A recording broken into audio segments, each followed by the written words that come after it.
Chceš vedieť zaujať pozornosť svojich zákazníkov na sieťach či v reklame? O tom si povieme v dnešnom videu. Ahoj, som Natália Powerová a v tomto videu ti chcem ukázať, ako získať pozornosť a zaujať na sieťach tvojho ideálneho zákazníka tak, aby od teba nakoniec nakúpil tvoj produkt alebo službu. Možno si už počula, že na to, aby si zaujala na sieťach, musíš používať zábavný a vzdelávací obsah, zaujímavé grafiky alebo pútavé videá. Áno, je to pravda, ale je ti to na nič, pokiaľ budeš priťahovať ľudí, u ktorých je takmer nulová šanca, že sa niekedy stanú tvojimi zákazníkmi. A ako pritiahnuť ľudí, u ktorých bude najvyššia šanca, že od teba nakúpia? O tom ti poviem v tomto videu. Vieš, že v dnešnej dobe je pozornosť ľudí tým najcennejším aktívom? Ľudia sú denne zahltení množstvom informácií, reklám a ponúk, ktoré im prichádzajú z rôznych strán, hneď ako otvoria ktorúkoľvek sociálnu sieť. Aby si sa v tomto preplnenom digitálnom svete presadila a zviditeľnila svoju osobnú značku a svoju ponuku, musíš vedieť, ako upútať a udržať pozornosť svojho ideálneho zákazníka. Na to, aby si dokázala získať pozornosť a pritiahnuť len ľudí, u ktorých je vysoká šanca, že sa stanú tvojimi zákazníkmi, musíš vedieť urobiť veľmi silnú kreatívu. Úspech organického príspevku či reklamy spočíva v kreatíve, ktorá upúta pozornosť tvojho zákazníka a donúti ho prestať scrollovať nástenku, na ktorej na neho vyskakujú desiatky reklám a príspevkov od rodiny, kamarátov alebo influencerov a zastaviť sa práve na tvojom príspevku. Či už to bude organický príspevok alebo platená reklama. A ako má vyzerať úspešný obsah a kreatíva?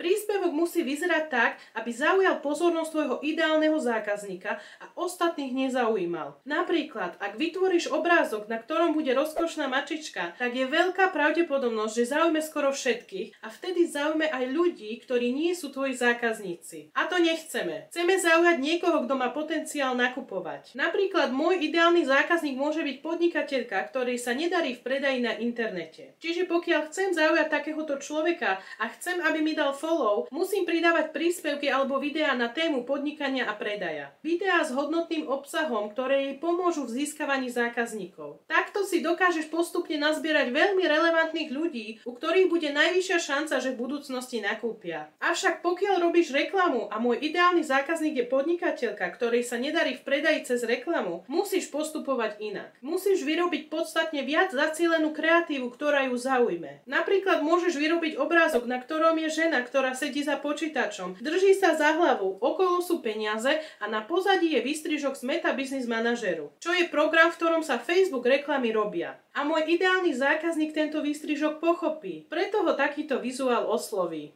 Čiže prvý krok je, aby si tvoju reklamu ideálny zákazník všimol. A to je najjednoduchšie docieliť cez vizuál. Ale len vizuál nestačí. Keď zákazník prestane scrollovať, potrebuješ, aby vykonal akciu. Buď dal odber kanálu, follow, stiahol si e-book, urobil nákup, alebo čokoľvek, čo od neho budeš požadovať. A ako vyzerá výzva k akcii? Výzva k akcii je to, čo chceš, aby tvoj zákazník urobil potom, ako uvidí tvoj príspevok alebo reklamu. Môže to byť napríklad kliknutie na odkaz, zanechanie komentára, zdieľanie príspevku, zaregistrovanie sa na webinár, stiahnutie e-booku, objednanie produktu či služby alebo čokoľvek iné, čo ti pomôže dosiahnuť tvoj cieľ. A takto si vytvoríš výzvu k akcii. Musíš byť jasná a konkrétna. Musíš povedať tvojmu zákazníkovi, čo má urobiť, prečo to má urobiť a aký z toho bude mať prínos. Napríklad, ak chceš, aby človek klikol na odkaz, ktorý ho zavedie na tvoju pristávaciu stránku, kde sa môže zaregistrovať na tvoj webinár, môžeš napísať niečo takéhoto.